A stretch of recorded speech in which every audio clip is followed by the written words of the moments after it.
Hello, કેમ છો બધા? મજામાં? આજે હું એવી રેસીપી બનાવી છે નાનાથી મોટાને સૌને બહુ પસંદ છે, સેન્ડવિચ આલુ મટર.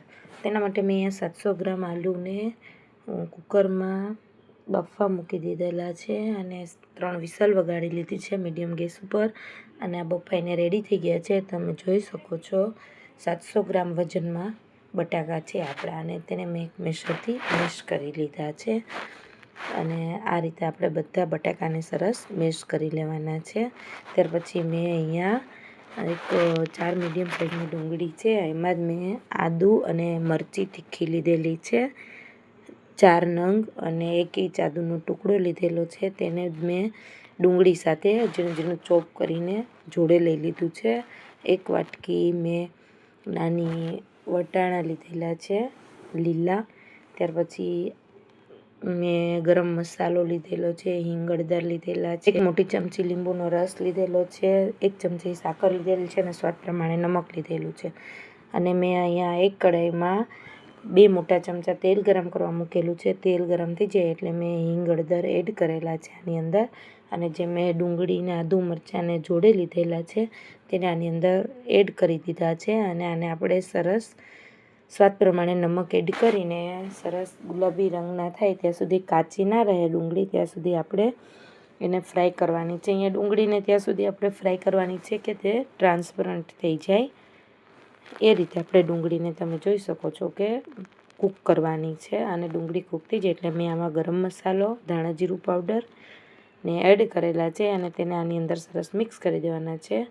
અને 1 ચમચી મેં અહીંયા સાકર લીધી છે તેને એડ કરી દેવાની છે. અને લીલા વટાણા લીધા છે નાની વાટકી, તેને આપણે આની અંદર એડ કરી દેવાના છે અને થોડીવાર આને તેલમાં ફ્રાય થવા દેવાના છે, કૂક થવા દેવાના છે. અને થોડા લીલા ધનિયા લીધેલા છે તેને આની અંદર એડ કરવાથી એની ફ્લેવર બહુ સરસ આવે છે સેન્ડવિચના મસાલામાં. અને ત્યાર પછી આપણે જે બટાકા મેશ કરીને રાખેલા છે તેને આની અંદર આપણે એડ કરી દેવાના છે અને સરસ આપણે આ મસાલામાં મિક્સ કરી દેવાના છે. આ બધા બટાકા આની અંદર મિક્સ કરીને થોડીવાર આને કૂક થવા દેવાના છે તેલમાં. અને થોડા આની અંદર મિક્સ ફ્રાય થઈ જાય બટાકા એટલે આ બધા મસાલાની ફ્લેવર એમાં આવી જાય છે. અને આપણો અહીંયા સેન્ડવિચનો મસાલો બનીને રેડી થાય છે. પણ લાસ્ટમાં આમાં આપણે અહીંયા મેં 1 ચમચી લીંબુનો રસ લીધેલો છે તેને આપણે એડ કરીને આની અંદર મિક્સ કરી દેવાનો છે. અને થોડીવાર આને બધાને આપણે કૂક થવા દેવાનું છે. અને તમે જોઈ શકો છો કે આ રીતે બધો સરસ લીંબુનો રસ આની અંદર મિક્સ કરીને આપણો આ સેન્ડવિચનો મસાલો બનીને હવે અહીંયા રેડી થઈ જાય છે.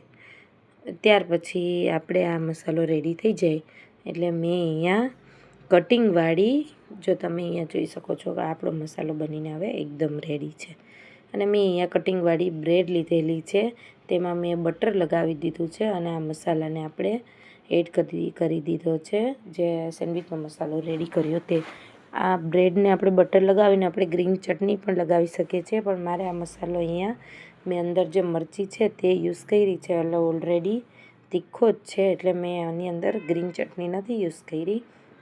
અને મેં બેઉ અંદર બાજુ બટર લગાવી અને આપણે આ મસાલો અંદર આપણે લગાવી દેવાનો છે સેન્ડવિચનો અને આપણે પેક કરી દેવાનું છે. ત્યાર પછી આપણે એને સેન્ડવિચના ટોસ્ટરમાં આપણે અહીંયા કૂક કરી લેવાની છે આ સેન્ડવિચને. અને એમાં આપણે કૂક થઈ જાય એટલે આપણી અત્યારે અહીંયા જો આ રીતે તમારે અંદર મસાલો ભરી લેવાનો છે બ્રેડમાં. અને ત્યાર પછી આપણે બારેય બટર લગાવીને અને આ સેન્ડવિચના ટોસ્ટરમાં શેકવા મૂકી દેવાની છે. અને બેઉ લાઈટ થઈ જાય, ગ્રીન રેડ પહેલાં હોય છે અને પછી ગ્રીન થઈ જાય એટલે આપણી આ સેન્ડવિચ બનીને રેડી થઈ જાય છે. રેસીપી મારી સારી લાગે તો મારી ચેનલને જરૂરથી લાઇક, સબસ્ક્રાઈબ અને શેર કરજો.